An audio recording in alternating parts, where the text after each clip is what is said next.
All right. Thanks, Arham, for your introduction. Good afternoon, everyone, and thanks for coming to my talk. Today, I'm going to give you a summary of the work that I've done in my PhD degree in last 3 years. So, firstly, I explain the open pit mining concept and terms. Then I will talk about the problem definition, what is the problem, the research question, aims, and research gap. Then I talk about the mathematical model that we have developed for this optimization problem and the solution approach that we have developed. Then a summary of the computational experiment and the case study that we implemented this methodology to solve this problem. For that case study will be discussed, and finally conclusion and future work. So what is the open pit mining? Open pit mining is a type of mining method, is a surface mining method which is used to extract near surface ore body. So as you can see here, the real picture of the open pit mine, and this is a schematic section of the open pit mine. The main elements of an open pit mine are a bench, which is designed to extract the material, and the ramp for haulage purpose and carry out the material from the mine. So as you can see here, the face of the wall are not vertical. For the safety reason, we have always an angle here. And nowadays, about 50% of the mining operation are open pit mines, and about 80% of the metallic material is extracted by open pit mining. So like other mining operation, we start from the exploration to collect the data about the ore body. The ore body is the mineral. And then in the next step, based on the exploration result, we model the ore body, 3D model of the ore body. And then in the next step, we construct a block model. Indeed, we divided the area of the interest, including the ore and the surrounded waste, into several rectangular cubes, which is called a block. And for each block, by using some statistical method or geostatistical method, we estimate a set of attributes for each block. And a set of this block is called a block model. The next stage is extraction, including the drilling and blasting, excavating, and haulage. And then the ore material may be processed at the mineral processing plant. And finally, the final stage is mine closure. So between the grade estimation and having the extraction plan, there are several optimization problems. One of them that we focus in this research project is the block sequencing problem. A block sequencing is a problem in which we want to solve this problem in order to obtain the best sequence in which materials should be extracted from the ground. So I'll give a little more explanation about the detail of this problem. The input data are a set of blocks. Each block may have a different characteristic. So we have to decide about the best time period to extract a block under the resource capacity. The main resource here are the excavator, which can be a shovel or loader or other type of the machines, and the truck. But for the excavating purpose, the main important resource is excavator, which is used to extract the material. So a block is extracted from the ground, and then the next decision should be made about the destination of the block. Should we send it to the processing plants or a stockpile or waste dump? In large size mine, we may have more than one mineral processing plant, several stockpile, and waste dump. So when we solve a block sequencing problem, 3 questions should be answered. Which block should be extracted in a certain time period? Which excavator should be allocated to extract this block? And what will be the destination of the block? I've done a literature review, but because of the time, I'm not going through the literature. I just briefly outlined the research gap in this field and area. So the first gap is about modeling this block sequencing problem for a short time horizon. So in the literature, there are some work that solve this problem over the life of the mine But the difference between the short-term horizon and the long-term horizon is not only about the length of the period. When it comes to the short-term horizon, we have to consider all the insight and mining rules, including the required space for the excavator, excavator availability and the working territory, drop cut consideration, waste extraction priority, and the number of active bench. Another main things in the short time horizon is considering a dynamic destination assignment or dynamic cutoff grade. A cutoff grade is a grade that makes a distinguish between two classes of the material. For example, economic cutoff grade is the grade that separates the ore and waste. When it comes to the short time horizon, we have to consider the blending and grade control. So it means that defining a cutoff grade is not straightforward. The cutoff grade here is a function of the economic parameters and also is a function of the grade distribution in the mine, the grade control requirement at the processing plant, and even the processing and stockpile capacity. So we should solve this destination assignment problem in the same time as we define the sequence of extraction. Then we have to, in short time, we have to consider the stockpile because in a large size mine or in many mines, we have the stockpile before the process. So the overflow from the mine is sent to the stockpile in some time period, and in some time period, the deficit of the mill feed is satisfied by the stockpile. So we have to consider this one in the model as well. And finally, keeping the original size of the block, which means the heterogeneity and saving the estimation resolution. So the literature and the most commercial mining software, they use an approach called aggregation approach to solve this problem. In aggregation approach, several blocks are combined together and make a bigger aggregate. And then an average grade is assigned to this block. So if you look at this picture here, this is the original block model and the estimated grade for the blocks. So when I say blocks, just to have a rough idea about the size of the block, it's maybe in the original block model around 20 meters by 10 meters high. So at the times of the grade estimation, they define the optimum size of the blocks such that the estimation error or estimation variance minimized. So we have this one, but in aggregation approach, they combine these blocks all together as one block here and assign an average grade to this block.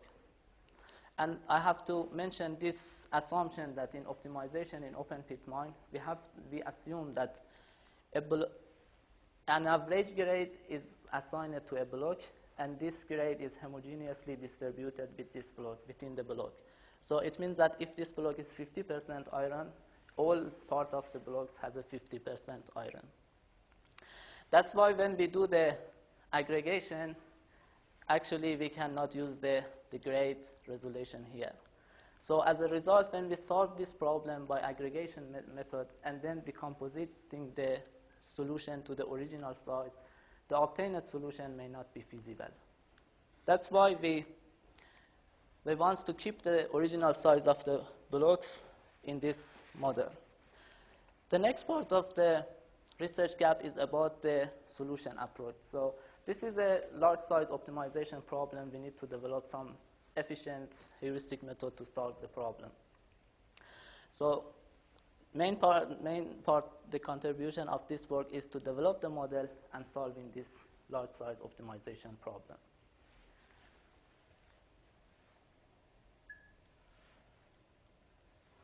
The aims of this research project is to developing an optimization model for the block sequencing problem and also developing new solution approach to solve real-life instances of the OPBS problem. Then implementing the developed model and solution techniques to solve a real-world case study, and finally justify and verify the method and its solution.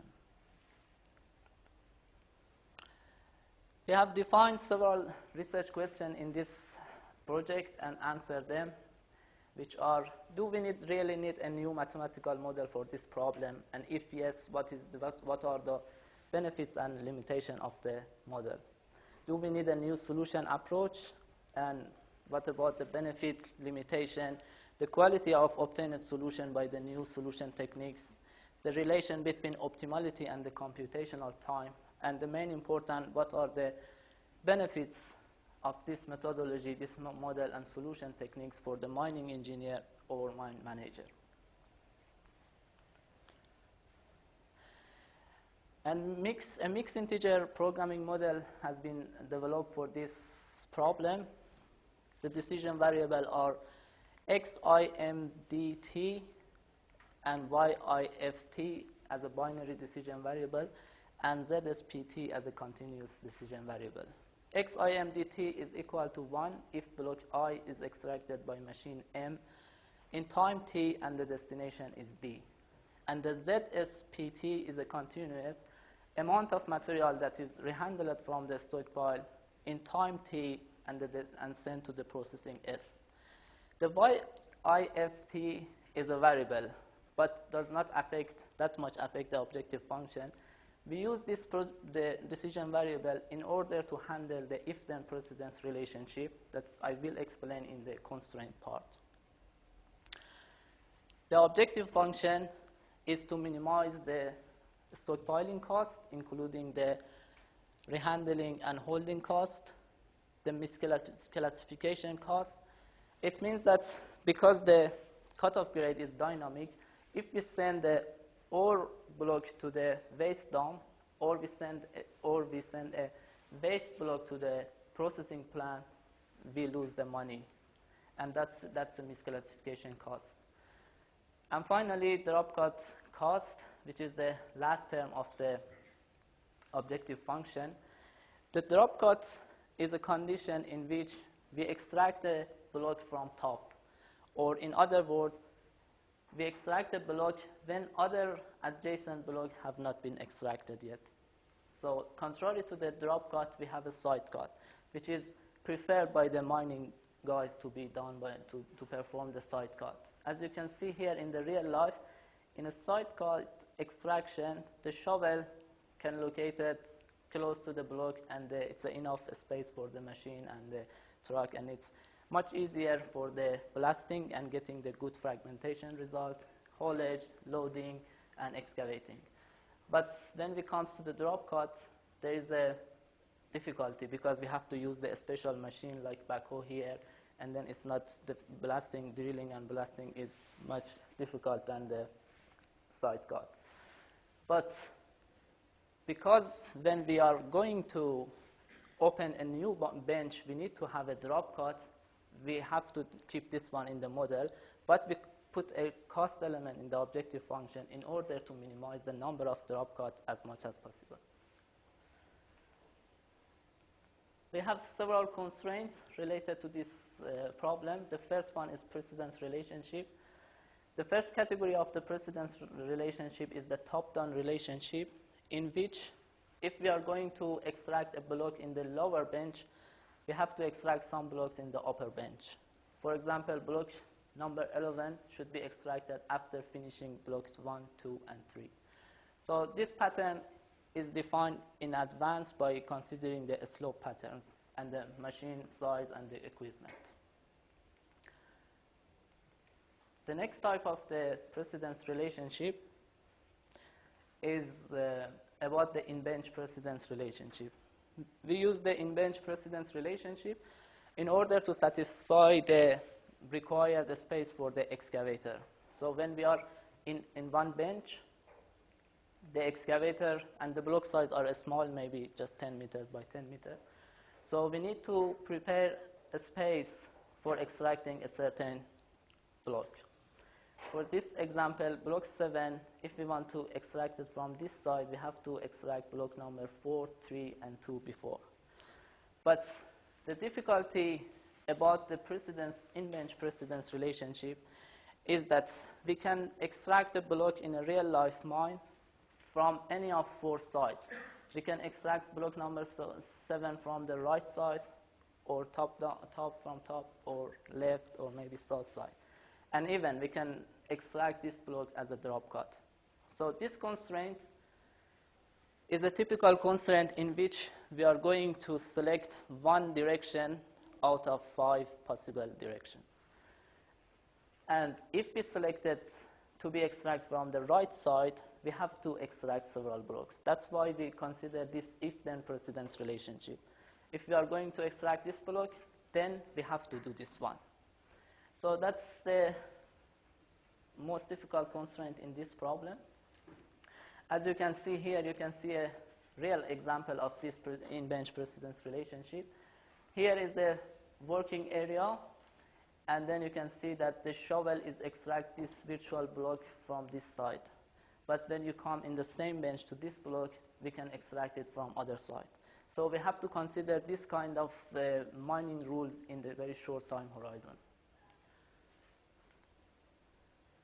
Same for the drop cut. If we decided to extract a block from as a drop cut, we have to provide enough space for the mining machinery. The reserve constraint is applied in order to ensure that each block at most is extracted once. But we give this flexibility to the mine to remain some blocks unextracted. Then obviously the amount of material that we extract from the mine should be less than the actual capacity of the excavator, and we consider the availability and the utilization of the excavator here to have the actual capacity of the excavators. Then because this is a very short time horizon, the long distance movement for the mining excavator is not acceptable. That's why we define a working territory for each excavator. Like here, the shovel is working here and another one working here. But in 1 week time period, we cannot move the shovel from here to here and come back again because it takes a time to transfer the shovel. So to control this one, we define a working territory for each excavator. And then we put a minimum production capacity in order to use the maximum usage of the machines. The processing plant is designed for a specific range of the material in a time period, and then the amount, the summation of the run-of-mine material plus the those that we handle it from the stockpile should be in between the maximum demand and minimum demands of the processing circuits. And there are some constraints related to the stockpile. The first one is that the inventory of the stockpile should be less than the capacity of the stockpile. The amount of rehandled material should be less than the inventory of the stockpile in a time period. And we have to keep a safety level for the stockpile. For those conditions that we have an unpredicted breakdown in the mining machinery. And also the grade control constraint, the average grade in the mill feed from the mine and from the stockpile should be between the lower bound and upper bound of the acceptable grade range for the mineral processing plant. And we may have the same constraint for the stockpile and waste dump when they have a very specific condition for accepting the material. Then in order to model the stockpile, we developed a multi-period inventory model in which we use an average grade strategy. So it means that as soon as a block is extracted and placed in the stockpile, the grade of the stockpile is changed. And we calculated this one dynamically. In some time period, we only have a flow from mine to the stockpile, but in some time period, we may have an outgoing flow from the stockpile to the mine. Therefore, the following inputs are required for this model, the block model information, including the coordinates, volume and tonnage, estimated attributes, the crusher and processing circuit requirements in terms of the grade and demand, the mining limits, the stockpile status, excavator capacity and availability, and any technical consideration from the mine. But so far I talked about the problem and how we can solve this problem. and the model the problem. But now, how we can solve this problem? It's a large size optimization problem. We have done some computational experiment, and we found that for the small size instances, we can use the CPLEX or exact solution to solve this problem. We prepared several data sets. The characteristics are I number of machine, I number of block, M number of machine, D destination, and T time period. From very small size problem to the real life instances. As you can see here, for the small size, we have the solution from the CPLEX, and this solution is optimal. But as we increase the size of the problem, we have the solution, but the CPLEX cannot prove that is optimum or not. And then for real size problem, there is no solution from the CPLEX. Then for the large size instances, we developed some constructive heuristic, Meta-heuristic, and hybrid heuristic to solve this problem. The first algorithm is the constructive heuristic that we developed to find an initial solution, not necessarily the optimum one, just a feasible solution, because it's not really easy to find an initial solution for this problem because of the huge precedence relationship things. So we defined three concepts here: accessible blocks, available blocks, and grade class. We generate an initial solution in a period-by-period basis. It means that first we create a solution for the first time period, and then second, and go ahead. So in each time period, we can just consider those blocks that have a chance to be extracted according to the precedence relationship and machine capacity. So accessible blocks are those blocks that there is a chance to be extracted in a time period. For example, in time period 1, considering 12 blocks as a machine capacity, we can extract only this one. So we can put away this white one and solve the problem only for this one. And then within the accessible blocks, we have the available blocks. Those blocks that has no precedence relationship, no predecessor, so we can extract those. And then we classified those into several grade class, and according to this grade class and some rules here, we can generate and construct an initial feasible solution. But this initial solution needs to be improved. So we use the local search heuristic to improve the obtained solution. To find a new neighborhood solution, we develop a neighborhood structure. In neighborhood structure, we have two main moves: move between periods and move between destination. In move between periods, we change the extraction periods of some blocks by considering some function to select the best period to be changed and the best blocks to be swapped. And the move between destination, in which we change the destination of the blocks in order to improve the objective function. So for solving the move between destination, we defined a new subproblem called as a destination assignment, or DA subproblem, with the objective of maximizing the mine to process flow, or minimizing mine to stockpile flow and stockpile to the process flow under the process requirements and stockpile to process flow consideration. This subproblem is a small optimization problem, so we can use the CPLEX or CPLEX. If CPLEX takes time, we can use the priority sorting heuristic, which is a heuristic I developed by myself to solve this subproblem. But after creating a new solution, we need to evaluate this new neighborhood solution in terms of the feasibility. We classify all the constraints into two categories: those constraints that we need to check them before doing a move, and some constraints that we check them after move. So this constraint, precedence relationship, machine capacity, and reserve constraint, we check this constraint before performing a move, so that we ensure that the obtained result will be feasible. I can show you a quick video if plays here. All right.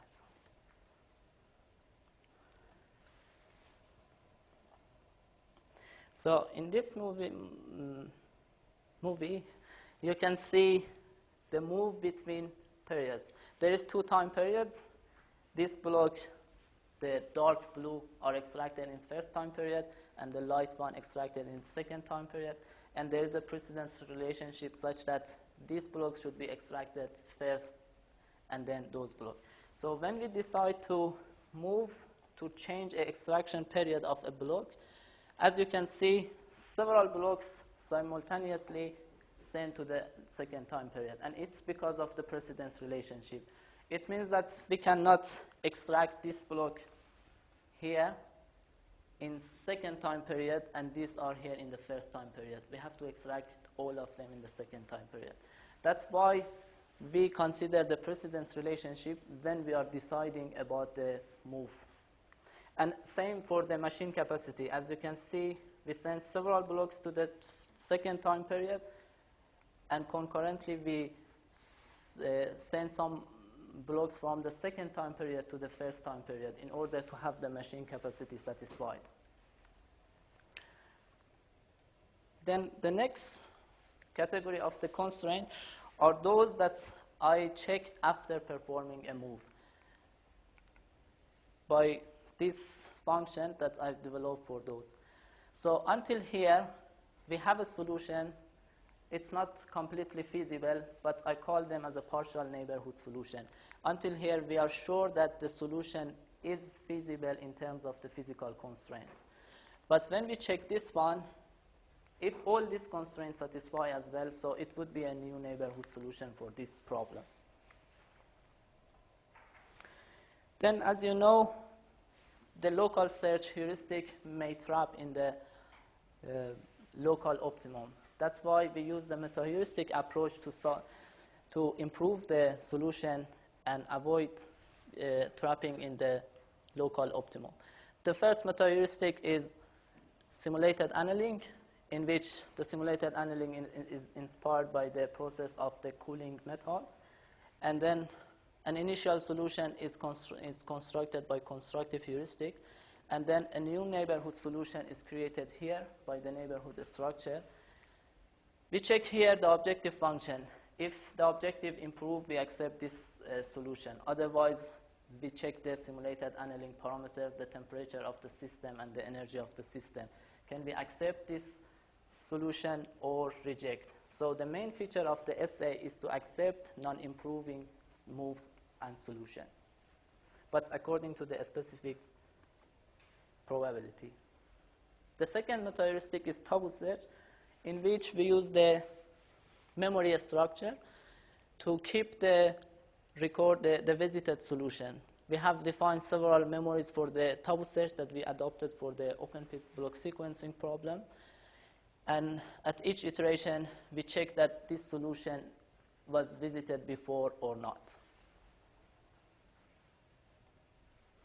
And finally, we use the large neighborhood search meta-heuristic, in which a part of the solution is destroyed and rebuilt again. We use the large neighborhood search because we have a large solution space in this problem. When we perform a move between periods and then we want to solve the DA sub-problem, we have a large solution space. Just considering the blending and dynamic cutoff grade here, this is a block with Fe is equal to 63, aluminum 2.5, silica 4.1. And this is the grade requirement at the processing plant. In the high grade, we accept Fe greater than 62 and aluminum less than 2.1. And in the low grade, Fe should be greater than 50, but silica less than 4. So according to this requirement, this block should be sent to the waste dump because not satisfy this condition. But this is an ore block. There is a money in this block, and we don't want to send it to the waste dump. We are looking for some opportunity to blend this block with another block and send both to the high grade or low grade crusher. That's why when we perform the move between periods or move between destination, we should to look at the other blocks as well to check that if any blending opportunity is or not. That's why in some time period we completely reset the assigned destination to the blocks and reassign again. by the large neighborhood search system. Then we hybridize the simulated annealing and tabu search and large neighborhood search as well. This flowchart shows that initial solution by constructive heuristic comes here, and then we set the parameters for the tabu search and SA. Here is a tabu search criteria is checked here, and then in sometimes with a specific probability we can apply the large neighborhood search. If the solution is feasible, then we check the SA temperature and the parameters here. If this is the SA accept this block, this solution, we put this solution as the best obtained solution. Otherwise, we continue this process until a condition, a stopping criteria is met.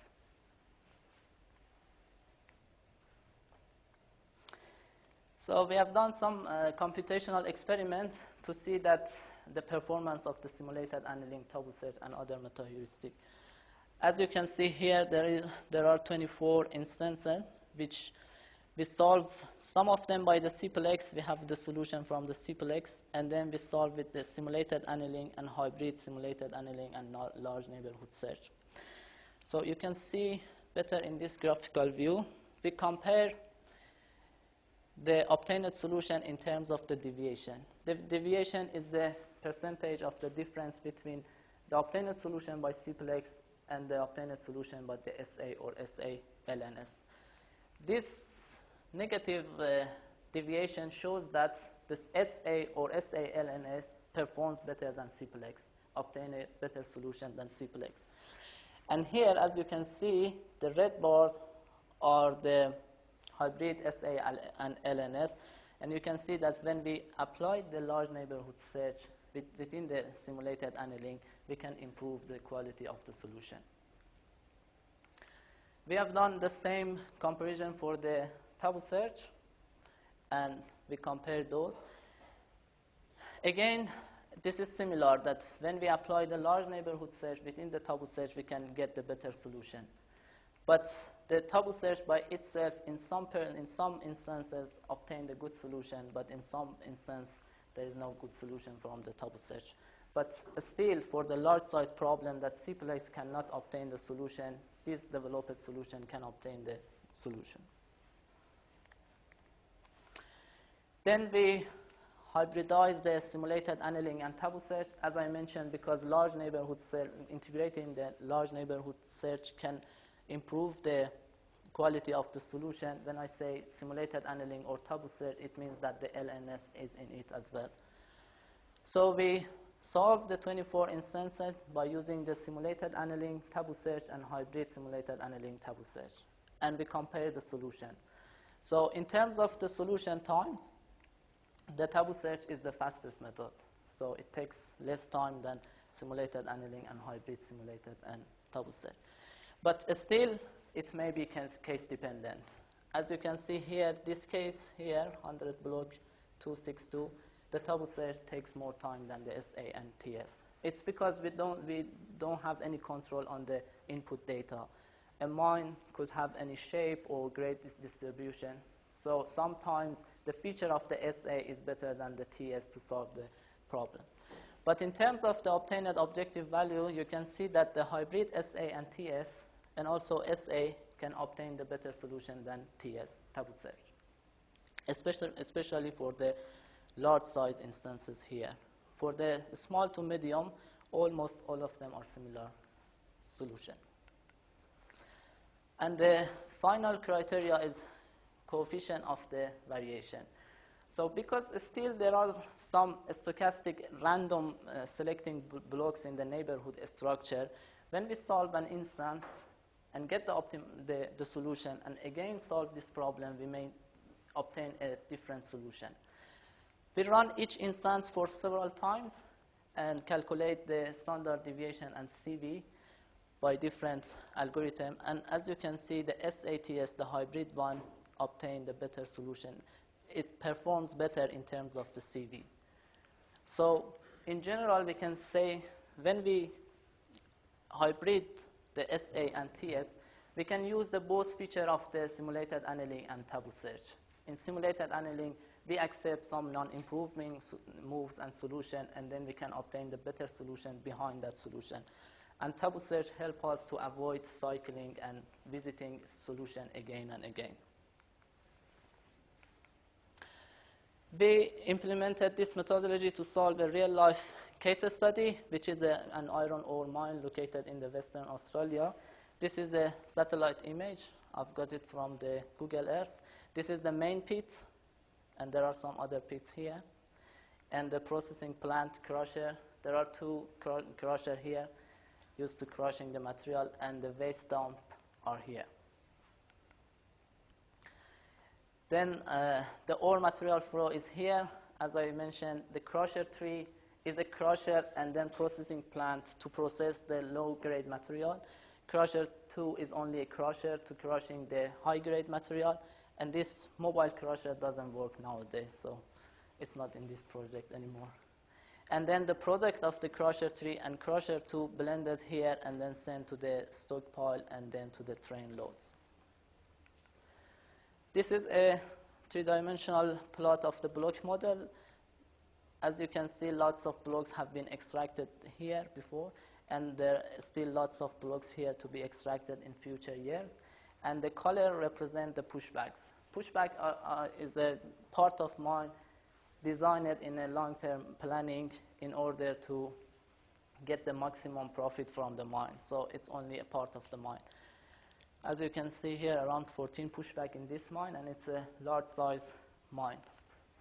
Then this plot, the color represents the destination that they currently use in the mine. Lots of blocks here are waste material, but they have to extract it in order to reach the low-grade and high-grade material here. So we selected a part of the mine that they have a plan to extract it in a 6 months. As I mentioned, this is a short time horizon, so the time horizon is 6 months, and then the time period is 2 weeks. So we are going to solve this problem for these 3 pushback. Currently, the mining operation is being performed in the pushback 1, pushback 4, and pushback 5. This is a plan view. Each pushback has a different entrance ramp, and then the other parameters are given in this table: the processing circuit requirements, the waste dump requirements, and the stockpile status and requirements. And this table here shows the current static cutoff grade policy that they use in the mine.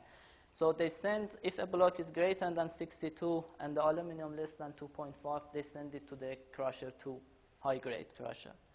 And if it's greater than 50, they send it to the crusher 3.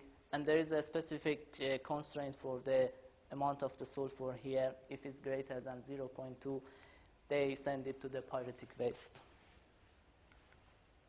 We solved this problem, and the solution of this problem would be something like this Excel file.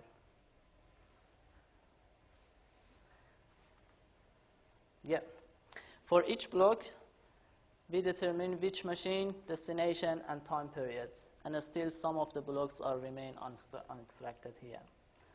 Then the dispatched run-of-mine material to different destination is here. As you can see, most are waste sending to the waste dump here. And then those material that will be sent to the processing plant, as you can see, in most time period, we satisfy the big portion of the processing demands by the run-of-mine material. But still, in some time period, we need to rehandle from the stockpiles. But the mill fit completely satisfy, and the grade requirements are completely satisfied for both Fe and aluminum. But this 3D shows that the extraction period, the color shows the extraction period. As you can see in pushback 1, we start from the point close to the ramp and then going ahead for the pushback 4 and 5 similar. And this is the obtained, the assigned destination by our methodology, not the static one. And this graph shows the concept of the dynamic cutoff grade or dynamic destination assignment. As you can see here, the dots black shows those blocks that send to the crusher 2 high grade.